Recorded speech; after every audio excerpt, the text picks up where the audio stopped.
बच्चा गायब हो गया? कौन सी उम्र का? श्योर वो कृषि से कहता। हाँ पता नहीं, मैं भी उसे ढूंढ नहीं पा रहा हूँ। कृषु वो श्योर से कहता। तुम भी ढूंढ नहीं पा रहे हो? तो ये कौन सी बात हुई? ऐसे तो परेशानी हो सकती है। श्योर वो कुछ सोचते हुए कहता। श्योर और मैगन के कंधे पे इतने में ही एक हाथ आता। ओ आप? श्योर अचानक से ही अपने पीछे मौजूद उस आदमी को देखकर कहता, जो कि आरुष था, इनाया का भाई। हाँ, तुम दोनों बहुत ज़्यादा घूमते फिरते हो।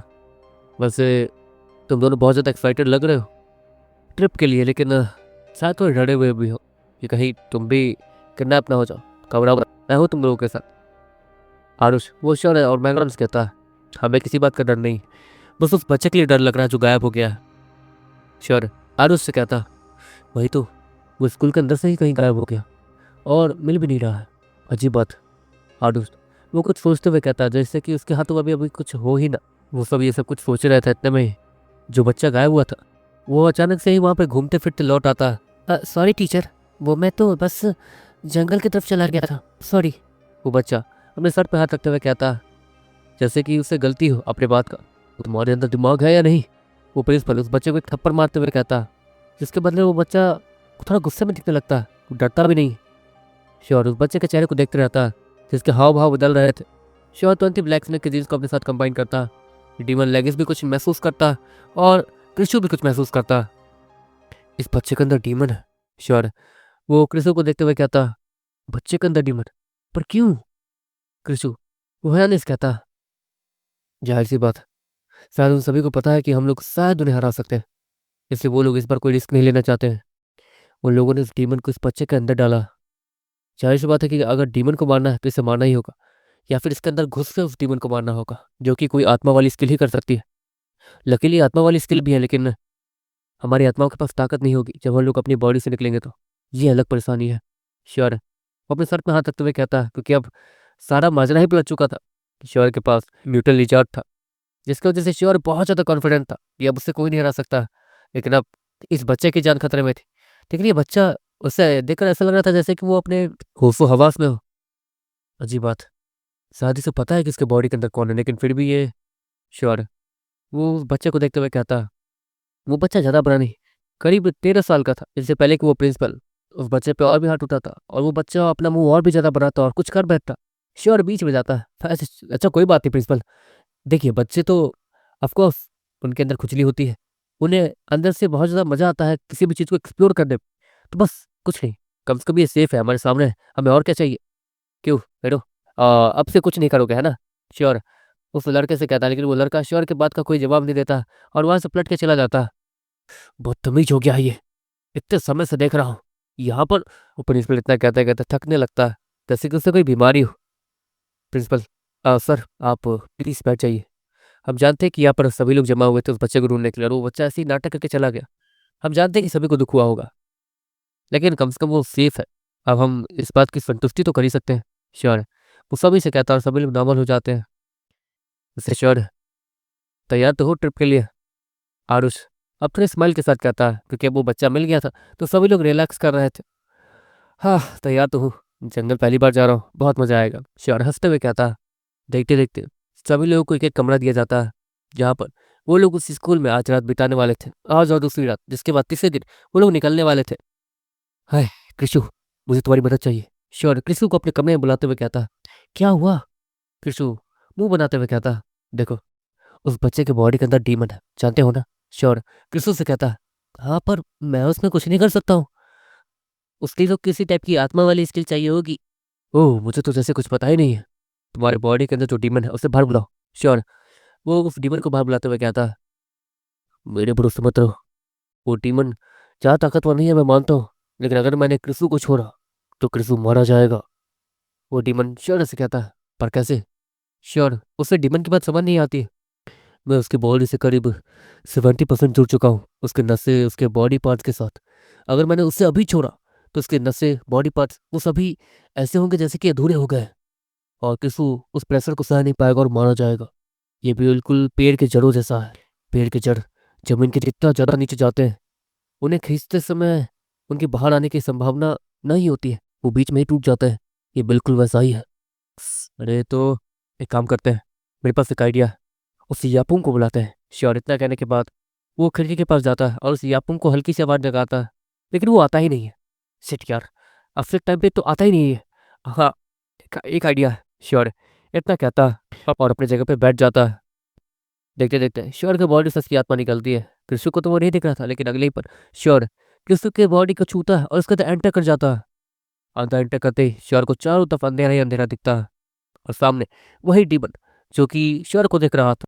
तुम इस बेकार शरीर के साथ मेरे साथ प्रैक्टिस करने वाले हो? वो डीमन श्योर से कहता। अब चारा ही क्या बाकी है? श्योर वो इतना कहता, अगले ही पल वो डीमन श्योर के गले को पकड़ लेता। ऑफकोर्स वो डीमन श्योर के हमला करने का इंतजार तो करेगा नहीं। वो डीमन जैसे ही यहाँ पे श्योर के गले को पकड़ता है, वहाँ श्योर की बॉडी तड़पने लगती है। वो डीमन श्योर को हल्का सा धक्का देता है और उसकी आत्मा वो क्रिस्टो के बॉडी से निकल के सीधे श्योर के बॉडी में जाती है और श्योर खांसते हुए खड़ा होता है। ये क्या? श्योर हैरानी से कहता है, हम सभी के पास जो स्किल थी हम वो तुम्हें दे नहीं सकते। काश दे पाता, वरना तुम इस हालत में नहीं होते। वो डीमन श्योर से कहता, क्यों नहीं दे सकते? श्योर वो डीमन से कहता, हम डीमंस जिस टाइप की स्किल्स को बनाते हैं वो हमारी बॉडी के लिए ही बनते हैं। वो स्किल तुम्हारे पास है तो उसे सिर्फ तुम ही इस्तेमाल कर सकते हो। वो तुम्हारे बॉडी के अंदर चली जाएगी बस, और उससे तुम ही इस्तेमाल कर पाओगे। कोई और उसे पढ़ या देख या फिर सीख नहीं सकता। वो डीमन श्योर से कहता था, जैसे वो डार्क स्कल ब्लेड। श्योर वो डार्क स्कल ब्लेड की स्किल को याद करते हुए कहता, जो कि जनरल डार्क ने उसे दी थी। और वो फ्लेयर वाला आर्मर, डार्क वर्ड, ये सब कुछ सिर्फ श्योर ही यूज कर सकता था। उसे कोई भी कॉपी नहीं कर सकता था डीमन गर्ल को छोड़ के, क्योंकि शायद वो किसी हायर रेस डीमन से आती थी और वो सारी चीज़ें देख के ही सीख सकती थी, या फिर एक तरीके से वो सारे स्किल उनके लिए ही बने होते थे। एक तरीके से ये माना जाता था जैसे कोई नॉर्मल चेस खेलता है और कोई इंटरनेशनल लेवल पे चेस खेलता है।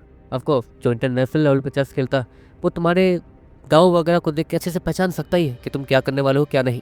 इसलिए डीमन गर्ल इस तरीके से ही कुछ करके जितने भी डार्क टाइप स्किल है उन्हें सीख सकती थी। श्योर वो इतना सोचते हुए बैठ जाता है और कुछ सोचने लगता है, उस बच्चे से बात कर सकते हैं क्यों? श्योर क्रिसो से कहता, अगर मैं उन लोगों के सामने गया तो उन्हें पता चल जाएगा कि मेरे अंदर में भी डीमन है, इसलिए मैं उनके सामने नहीं जानूंगा। क्रिशु वो श्योर से कहता, ये भी परेशानी है, तो क्या हम दोनों अकेले जाएं? श्योर वो मैगलॉन की तरफ देखते हुए कहता, लग तो ये रहा। वैसे तुमने कहा कि अगर तुम क्रिशु के बॉडी से निकले तो क्रिशु मारा जाएगा, तो क्या वो डीमन अगर उस बच्चे के बॉडी से निकलता है तो क्या वो बच्चा भी? श्योर उसी डीमन से कहता, नहीं, अगर 1-2 महीने से वो उसके बॉडी के अंदर है तो परेशानी हो सकती है। और उस बच्चे को देख के लगता है कि वो चीज़ जो भी है वो उसके साथ आज ही या फिर कल ही हुई है, ज़्यादा समय नहीं हुआ। वो डीमन श्योर से कहता, समझ गया। इससे पहले कि श्योर और उस डीमन के बीच और भी ज़्यादा कन्वर्सेशन होते, अगले ही पर श्योर को और उस डीमन को कुछ महसूस होता। एक तरीके से डीमन लेगिस को कुछ महसूस हुआ था और उसने ईश्वर को बताया था कि कुछ तो है जो वहाँ पर बाहर काफ़ी ज़्यादा तेज बारिश हो रही थी। श्योर है वो क्रिशु की तरफ देखता, देखते देखते वो दोनों अपनी जगह से तेज़ी से गायब होते हैं और श्योर क्रिशु को पकड़ के अपने साथ उड़ाते हुए तेज़ी से आगे ले जाने लगता। वहाँ पर है ना, श्योर क्रिशु से कहता। वहाँ पर जाने के बाद वो लोग पास के पेड़ पे ही छिप जाते हैं। वो लोग इस बार जंगल में थे जहाँ पर सामने करीब 4 लोग थे, 2 लोग इधर और 2 लोग उधर। उनमें से एक वही आदमी था जिसे श्योर ने बचाया था, वही वाटरमैन जिसने श्योर को वो नीला पत्थर भी दिया था। श्योर को अब तक उस नीले पत्थर की अहमियत पता चल चुकी थी और वो समझ चुका था कि ये नीला पत्थर कोई आम पत्थर नहीं है। श्योर वहाँ पर खड़ा होता है। वहाँ पर वो चारों ही आदमी बहुत ज़्यादा हैंडसम और कूल लग रहे थे, लेकिन उनका असली चेहरा वो देखते देखते धीरे धीरे सामने आने लगता है।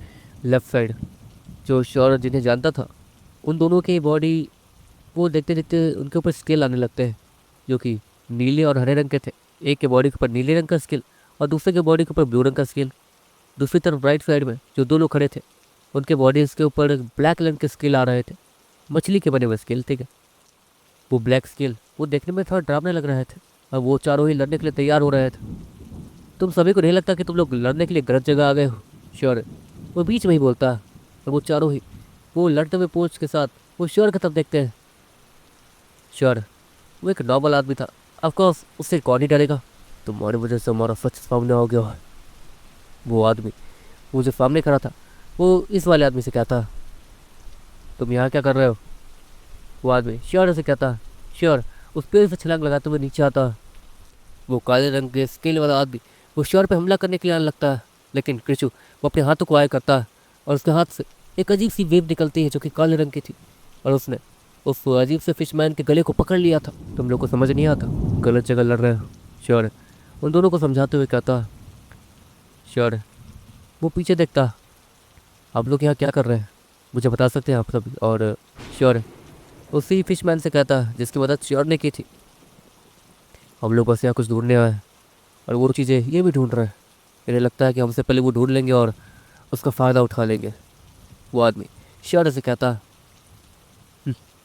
इतना सब कुछ हो ही गया तो बताओ क्यों नहीं देते इसे कि क्या ढूंढ रहे हो? वो आदमी वो श्योर के तब देखते हुए कहता, यही ना, एक छोटी मछली और क्या? श्योर हंसते हुए कहता और वो चारों ही हैरान दिखने लगते हैं। तुम्हें इसके बारे में कैसे पता? वो अचानक से ईश्वर के कंधे को पकड़ के अपने तक घुमाते हुए कहता, तुम लोगों से कहा ना, तुम लोग गलत जगह पे हो। श्योर उन चारों ही से कहता और हल्का हल्का पीछे हटने लगता। अगर तुम लोग प्राचीन समय से जिंदा हो तब तो तुम काफ़ी सारे लोगों को जानते होगे जो कि प्राचीन समय से यहाँ तक आए हुए हैं, क्यों? श्योर उन चारों ही से कहता, नहीं, प्राचीन समय से लेकर अब तक जिंदा रहने वाली ताकत सिर्फ हमारे महाराजों के पास है। हम सभी उम्र के साथ साथ बूढ़े होते हैं, मरते हैं, लेकिन हमारे महाराज, उनके पास अमरता का वरदान है। इसलिए हमारे महाराज की बेइज्जती मत करो हमें उनसे कंपेयर करके। वो फिशमैन श्योर पे गुस्से होते हुए कहता, मतलब एक इमॉर्टल बीस्ट है और कुछ नहीं है ना? श्योर बहुत ज़्यादा आसानी के साथ कहता, कितनी आसानी से कह दिया कि वो इमॉर्टल बीस्ट है। उन्होंने ये ताकत हासिल की है अपने दम पे। वो ब्लैक फिशमैन श्योर से कहता है, वो भी गुस्से में, तुम लोग कुछ ज़्यादा ही गुस्सा करते हो, लेकिन तुम्हें शायद पता नहीं कि इस सिटी में चल क्या रहा है। और अगर पता है तो तुम सभी को पता होना चाहिए कि यहाँ पर सिर्फ डीमंस ही है जो कि तुम्हें सर्च कर पाए। और हाँ, हम दोनों अकेले नहीं हैं जो यहाँ पर आए। श्योर वो उन चारों फिशमैन को कहता और वो चारों एक दूसरे के जब देखने लगते हैं, तुम भी डीमन हो? वो ब्लैक फिशमैन श्योर से कहता है, अरे ना रे। श्योर इतना कहने के बाद चुटकी बजाता और डीमन लेगेस वो श्योर के बगल में आके खड़ा हो जाता। डीमन टेमर, तुम लोगों के बारे में तो प्राचीन किताबों में पढ़ा, इस समय में कैसे? वो ब्लैक फिशमैन श्योर से कहता, कैसे, क्या, क्यों, ये सब बोलने का समय नहीं है। चुपचाप निकल जाओ यहाँ से वरना परेशानी फंस जाओगे। जल्दी, तुम लोगों के लिए भलाई के लिए कह रहा हूँ। श्योर वो क्रिस्टू को देखते हुए कहता जो कि हड़बड़ाते हुए कुछ कहने की कोशिश कर रहा था। तो ठीक है चलते हैं। श्योर इतना कहने के बाद उन चारों को देखता जो कि गुस्से से एक दूसरे का चेहरा देखते हैं और तेज़ी से वहाँ से गायब हो जाते हैं। श्योर वो भी क्रिस्टू का कॉलर पकड़ता और तेज़ी से उड़ते हुए आसमान में जाने लगता और क्रिस्टू का डीमन वो उनके प्रेजेंस को आसमान में अंधेरे में कहीं छिपा कर रख देता। वो मैकडोनल्ड और बाकी सभी वापस आ जाते हैं और उन सभी के वहाँ से निकलते ही वहाँ पर काफ़ी सारे डीमंस आके जमा होना शुरू हो जाते हैं जो कि देखने में बहुत ज़्यादा भयानक और डरावने लग रहे थे। वहाँ पर करीब 9 डीमंस जो कि चारों तरफ देख रहे थे, वो सभी अपने असली रूप में थे। एक डीमन वो आगे जाता और नीचे हाथ रखता। यहाँ पर पानी से जुड़े हुए बीस्ट थे जो कि पानी में रहते हैं, लेकिन वो यहाँ कैसे आ सकते हैं? कहते कहते हुए वो डीमन खड़ा होता। सिर्फ पानी नहीं, वो डीप सी के गार्डियंस थे, उनके बारे में तो मैं भूल भी गया था। वो इतना कहते कहते खड़ा होता। क्या लगता है वो अब तक जिंदा है? वो डीमन वो हैरानी से कहता, हाँ, अगर वो सच में अभी तक जिंदा है तब तो थोड़ी बहुत परेशानी हो सकती थी, क्योंकि उसका वो महाराज वो हमें हरा सकता। वो डीमन वो सारे डीमन से कहता है, लेकिन अभी के लिए वो लोग यहाँ से भागे हैं, मतलब हम तो डर रहे हैं। और यहाँ पे तो अलग अलग प्रजातियों के गार्डियंस थे, इसलिए जहाँ तक है वो दोनों टीम्स अभी खुद में ही लड़ने में लगी होगी। हमें ध्यान रखना होगा। यहाँ पर लोगों ने अपनी पूरी ताकत को अनलीश किया था, इसलिए हमें पता चल पाया, वरना वो डीमन इतना कह ही रहा था इतने में रुको, यहाँ पर किसी और डीमन की खुशबू भी थी, एक नहीं दो।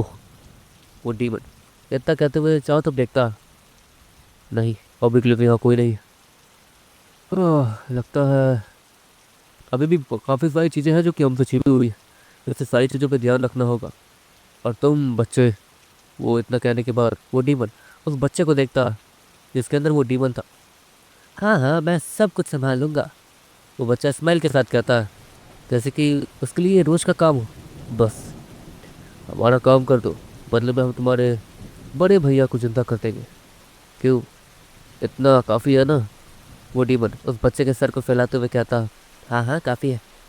वो बच्चा स्माइल के साथ कहता, देखते देखते वहाँ से वो सारे डीमंस गायब हो जाते हैं। वो बच्चा भी अपने कमरे में टेलीपोर्ट होकर आ जाता है और एक लंबी अंगड़ाई लेता है। अगले पल, क्या बात है, तुम तो छिपे रुस्तम निकले यार, श्योर इस्माइल के साथ रहता है। और वो बच्चा तुरंत ही उस आवाज़ की तरफ हमला करता है। लेकिन अचानक से बीच में एक क्रिस्टल वॉल आ जाती है जो कि उस बच्चे के चारों तरफ आती है और उसे घेर के रख लेती है। वहाँ पर एक दीवार बन गई थी जिसके अंदर वो बच्चा कैद हो गया था। अफसोस अफसोस अफसोस, तुम ताकतवर हो लेकिन इतने नहीं कि इस दीवार को तोड़ पाओ। कितनी ज्यादा शर्म की बात है कि तुम एक दीवार नहीं तोड़ पा रहे हो। श्योर हंसते हुए कहता, तुमने मुझे अभी कुछ करते हुए देखा कहाँ है?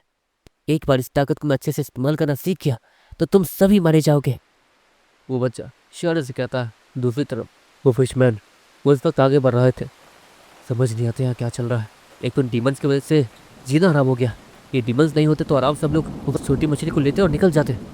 पता नहीं उस छोटी मछली का अंडा ये इतना ऊपर कैसे आ गया, और आया तो आया, बाहर कैसे निकला समझ नहीं आ रहा। इन इंसानों तक पहुंचा कैसे वो फिशमैन? वो हैरानी से कहता, वो छोड़ो, पहुंचा तो पहुंचा, जो भी हुआ रैंडमली हुआ, जो भी हुआ। और लेकिन उस लड़के को कैसे पता था कि वो आदमी उस शोर के बारे में याद करते हुए कहता, देखो ये सिटी सच में काफ़ी ज़्यादा अजीब है, हमें यहाँ से चलना चाहिए। मेरे ख्याल से ये बात अगर हम लोग और भी ज़्यादा ऊपर ले जाए तो ज़्यादा अच्छा होगा। वो फिशमैन वो अपने दोस्त से कहता, अजीब बात, उस लड़के ने मेरी जान बचाई थी। यहाँ तक उसे पता चल गया कि मैं बुरा नहीं हूँ, अच्छा हूँ, वरना वो मुझे मार भी सकता था, मैं इतना कमज़ोर था। उसने मुझे हील तक किया, मुझे हील किया, वो भी इतने ज़्यादा कमज़ोर होने के बावजूद। और ऊपर से वो एक डीमन टेमर है, आज पता चला। वो आदमी वो कुछ सोचते हुए कहता। अगले पल उसके हाथों पे एक अजीब सी वॉच चमकती है। वो उस घड़ी पे कुछ क्लिक करता है। अरे यार, लो, बात पहुंच गई ऊपर तक। वो फिशमैन दूसरे फिशमैन से कहता, मतलब? वो दूसरा फिशमैन कुछ समझ नहीं पाता। हमारी राजकुमारी को इस बारे में पता चल गया और वो इस वक्त हमारे बीच में है, पता नहीं कहाँ। अब राजकुमारी की भी सुरक्षा की जिम्मेदारी हमारे ऊपर है, वरना राजकुमार हमें आह! ऊपर से वो कमीने, वो केलियन रेस के गार्डियंस भी यही घूम रहे हैं। परेशानी वाली बात यह है, अगर उन्हें पता चला तो वो लोग उस मछली को छोड़ के हमारी राजकुमारी के पीछे। लेकिन राजकुमारी बहुत ज़्यादा ताकतवर है, उन्हें वो लोग पकड़ नहीं पाएंगे। लेकिन वो लोग ये बात अपने महाराज तक पहुंचा देंगे और उनके महाराज यहाँ आ जाएंगे। और यहाँ पे पहले से ही बहुत ज़्यादा भसड़ मची पड़ी है, तो कुछ बुरा हो सकता है। देवताओं की नज़र हम पे पड़ सकती है, यहाँ के ताकतवर लीडर्स सिद्धार्थ वरदान वो सभी हमारे पीछे आ सकते हैं। ये बात सच में काफ़ी ज़्यादा ऊपर जा चुकी है। वो फिशमैन, वो गार्डियन, वो यही कहता है और वो दोनों कुछ सोचने लगते हैं। लेकिन हम दोनों चाहे तो ये सब कुछ आराम से भी कर सकते हैं। वो गार्डियन अपने फ्रेंड से कहता है, हाँ, अभी तक बात इतनी आगे भी नहीं पहुंची है, ये बात सिर्फ हम दोनों के बीच में है। लेकिन जहाँ तक है मुझे डर उस लड़के का है। उस लड़के को कैसे पता है कि हम लोग क्या ढूंढ रहे हैं? वो गार्डियन वो हल्की आवाज़ में कहता है, अब यहाँ पर जो भी करना था किसी सीक्रेट मिशन जैसा ही करना था, अच्छे से, वरना सब कुछ बर्बाद हो सकता है। यहाँ पर बहुत बड़ी वॉर शुरू हो सकती है और इस वॉर का जो अंजाम होगा वो सोचने लायक तो बिल्कुल भी नहीं होगा। कुछ भी हो जाए, कोई भी तरीका या फिर कोई भी रिजल्ट निकले, बस हम में से किसी का भी खून उन कैलियन या फिर उन इंसानों के हाथ नहीं लगना चाहिए, वरना ये लोग बहुत कुछ बदल देंगे। वो गार्डियन एक ही जगह बैठे बैठे कहता। दूसरी तरफ श्योर वो इस्माइल के साथ उसी बच्चे को देख रहा था। "हाँ, हिम्मत है तो बाहर निकाल मुझे।" वो लड़का वो उस क्रिस्टल वॉल पे मुक्का मारते हुए कहता, तुम इसे नहीं तोड़ सकते हो, तुम्हारी ताकत है लेकिन इतनी भी नहीं है कि तुम मेरे दोस्त से लड़ सको। लेकिन मैं सच में तुमसे कुछ पूछना चाहता हूँ, तुम अपने भाई को जिंदा देखना चाहते हो, क्यों? श्योर है उस लड़के से कहता।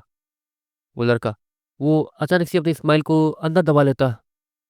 देखो, उन डीमंस ने तुमसे झूठ कहा है, कुछ भी हो जाए वो लोग तुम्हारे भाई को जिंदा नहीं कर पाएंगे। और अगर तुम्हें फिर भी लगता है कि वो तुम्हारे भाई को जिंदा कर सकते हैं क्योंकि वो लोग ताकतवर है, तो तुम बहुत बड़ी भूल कर रहे हो। तुम्हें शायद पता नहीं कि उन लोगों ने क्या किया है क्या नहीं। हाँ, तुम्हें पता है, अगर सच में किसी को जिंदा करना होता और मुझे वो तरीका पता होता तो मैं सबसे पहले अपने मॉम डैड को जिंदा करता। श्योर उसी लड़के से कहता है, बाहर में जाओ, तुम तुम अपने किसी को भी जिंदा नहीं कर सकते हो क्योंकि तुम्हारे पास कोई ताकत नहीं है। वो बच्चा श्योर से कहता, किसने कहा? तुम जिन लोगों के लिए काम कर रहे हो वो खुद मेरे सामने झुकते हैं। श्योर इतना कहता और डीमन लेगिस बाहर आकर श्योर के सामने झुक जाता। डीमन लेगिस जैसे डीमन को श्योर के सामने झुका हुआ देखकर वो बच्चा हैरान दिखने लगता है। ऑफकोर्स उस बच्चे से ज़्यादा ताकतवर वो डीमन लेगेस तो था ही, इसलिए वो उस डीमन लेगेस की ताकत का असली अंदाजा नहीं लगा सकता था कि ये डीमन कितना ताकतवर है। अगर तुमने उन डीमंस को अपने सामने झुका लिया जो कि मुझसे काम करवा रहे हैं तो मैं मानूंगा, वो लड़का श्योर से कहता। और ये तो मेरे चाल में फंस ही नहीं रहा। श्योर मन मन सोचता,